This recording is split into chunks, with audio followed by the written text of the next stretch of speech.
could stay like this, forever following you. Halo, balik lagi di Hope. Kali ini di part 4 ini kami akan sedikit membahas tentang teknis dan juga menjawab beberapa pertanyaan teman-teman yang telah teman-teman kirimkan di kolom komentar video kami dari part 1 sampai part 3 ya. Dan mohon maaf juga karena untuk video part 4 ini agak lama dipublishnya karena memang kami agak sibuk ya. Jadi baru sekarang ini kami bisa meluangkan waktu untuk menjawab pertanyaan-pertanyaan dari teman-teman. Nah, sebagai permulaan, saya jelaskan lagi terlebih dahulu bahwa rumah saya ini adalah rumah subsidi dengan lebar tanah itu sekitar 6 meter dan panjangnya itu 11 meter. Dan untuk garasinya sendiri panjangnya itu 4 meter dan lebarnya 3 meter.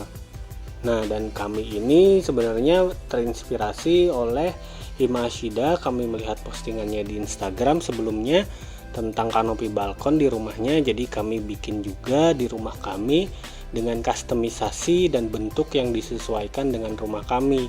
Namun, kalau untuk rumah kami ini belum 100% selesai ya, karena kami akan membangunnya secara bertahap karena menunggu dana itu juga ya. Let's stay here. Lanjut lagi, kita langsung ke Q&A. Kita coba jawab beberapa pertanyaan yang udah masuk. Nih, yang pertama akan saya bacain yaitu dari Kolbi Ahmad. Tiangnya pakai besi apa, Kak? Kalau tiangnya ini menggunakan besi hollow ya. Jadi baik dari kerangka maupun tiang-tiangnya menggunakan besi hollow.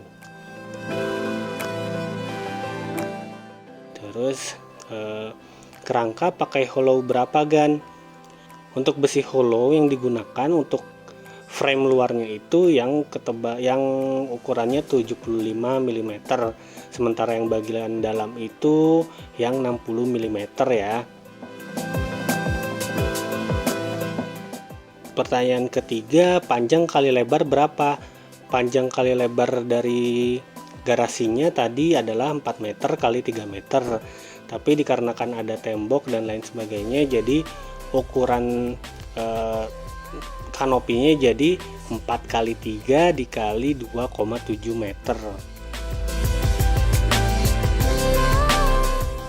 Terus ada lagi pertanyaan, itu lantai dari plat nggak ramai ya? Harga berapa per lembar? Kalau lantai dari plat ya pasti ramai ya, ramai karena pada dasarnya itu besi kena air kayak gimana lah suaranya teman-teman tahu lah, tapi nggak berisik banget juga, nggak nyampe ke dalam rumah gitu. Untuk harganya saya kurang tahu ya untuk harga per lembarnya berapa, karena ini saya bikinnya tuh sistem borongan, jadi terima jadi.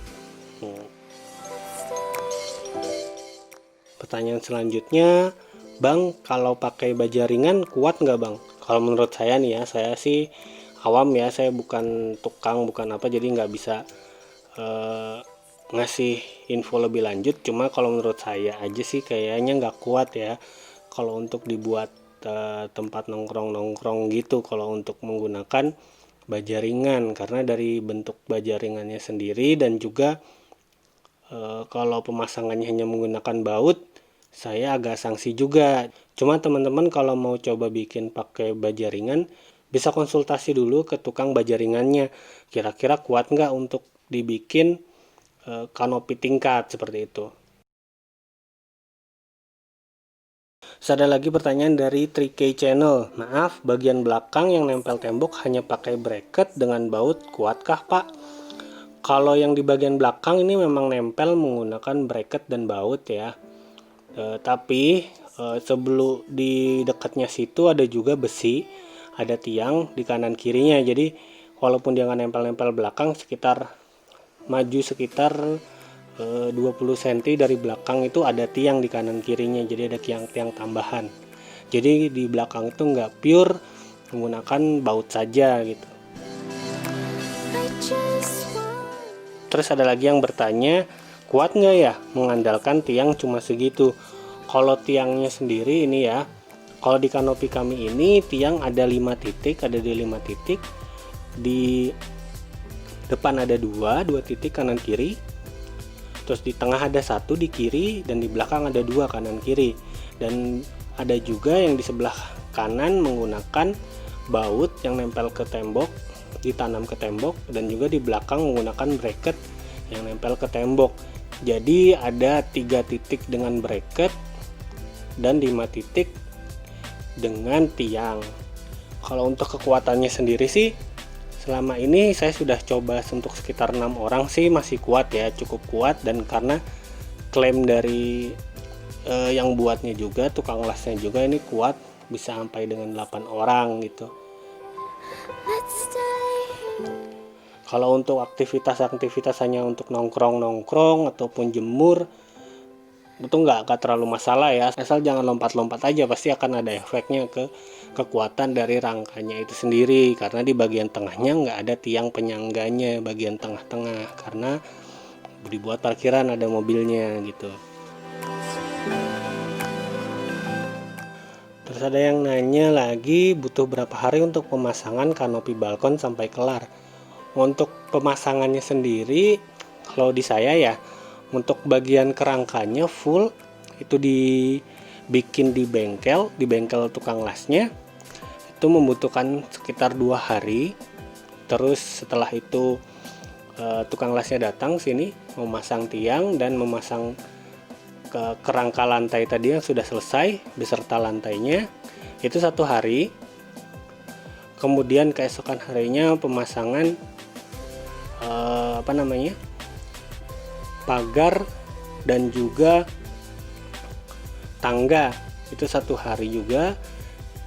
Terus setelah itu baru kanopi yang bagian atas dan pagar ya. Jadi kalau di total sih sekitar 1 minggu total. Ini benar-benar bersih ya, karena kalau di saya ini kemarin sempat nunggu untuk beberapa bahan yang agak lama datangnya, yaitu si lantainya ini agak lama datangnya. Jadi untuk di saya ini pembuatan tuh sekitar hampir 2 minggu. Kalau di tempat teman-teman itu tukangnya ataupun supplier besinya lengkap dan tersedia gitu, kayaknya sih bisa lebih cepet lah, sekitar seminggu mungkin nggak nyampe gitu. Itu spandeknya yang ketebalan berapa ya kalau boleh tahu? Kalau spandek, kami hanya menggunakan spandek itu di kanopi yang atas, bukan kanopi yang lantai. Kalau mungkin maksudnya yang di lantai ini, kami menggunakan plat besi bordes, di ketebalannya itu sekitar 2 mm dan membutuhkan 5 plat bordes ya.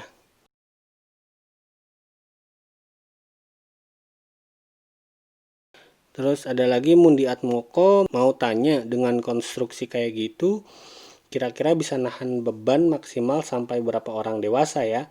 Tadi sudah saya sebutkan ya, kalau ini bisa maksimal sampai dengan 8 orang dengan aktivitas yang tidak ekstrim, tidak lompat-lompat, tidak lari-lari gitu ya. Jadi kalau selama ini sih saya maksimal 6 sudah pernah, masih kuat-kuat aja gitu. Just don't get too far. Pertanyaan berikutnya, kalau hujan air di atas kebuang kemana ya, dan bocor atau rembes tidak? Kalau hujan air akan turunnya ke depan, karena dari konstruksi kanopinya ini sendiri, lantainya ini kami bikin miring ke depan. Jadi bagian depannya itu lebih rendah sekitar 10 cm daripada di belakang. Jadi kalau ketinggian di bagian belakang yang nempel tembok itu 2 meter, bagian depan itu hanya sekitar 190 cm. Jadi airnya mengalir ke depan.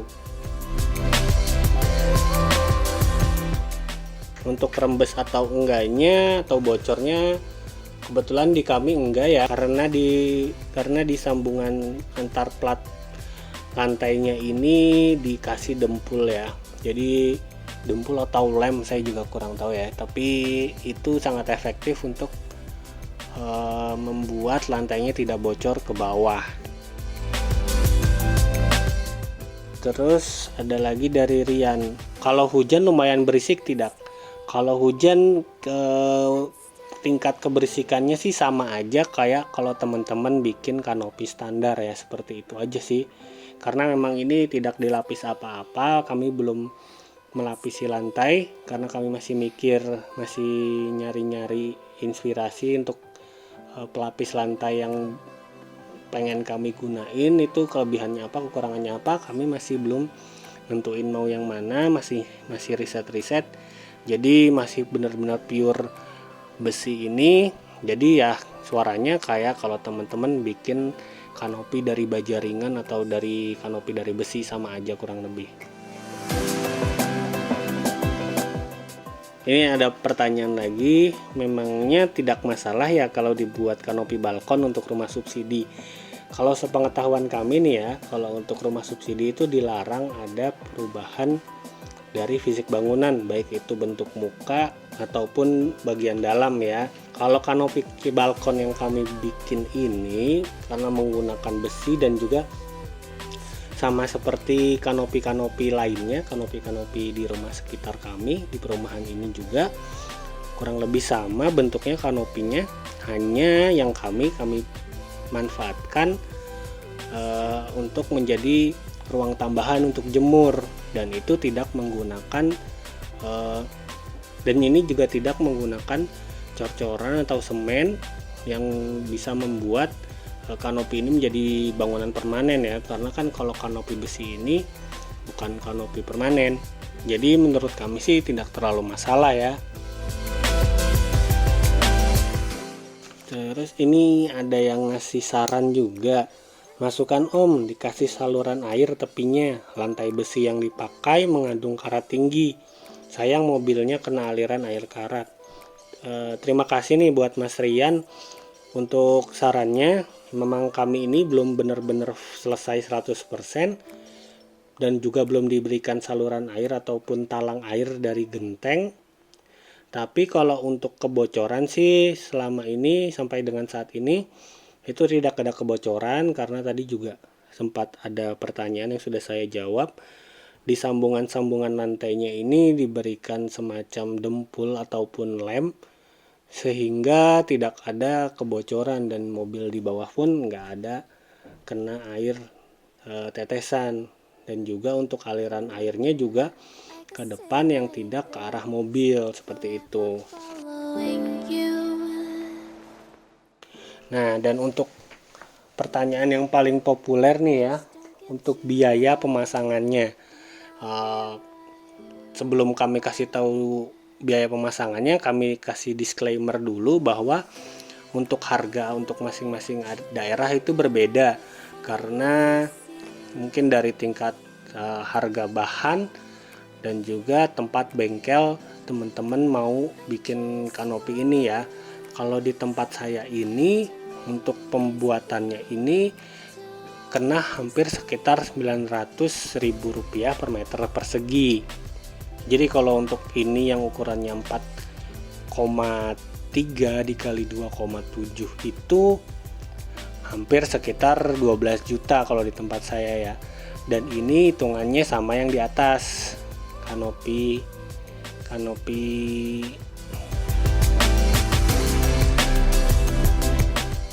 kalau misalnya teman-teman belum cek video kami sebelumnya dari part 1 dan sampai dengan part 3, silahkan dilihat aja. Di situ ada proses pembuatannya, ada info-info lebih detail juga per step by stepnya gitu. Nah, itu tadi beberapa pertanyaan-pertanyaan yang sudah masuk dan kami coba jawab juga. Semoga bisa jadi referensi teman-teman kalau mau bikin. Dan terima kasih sudah menyaksikan video ini dari awal sampai akhir, dan juga sudah menyaksikan video dari part 1 sampai part 4 sekarang ini.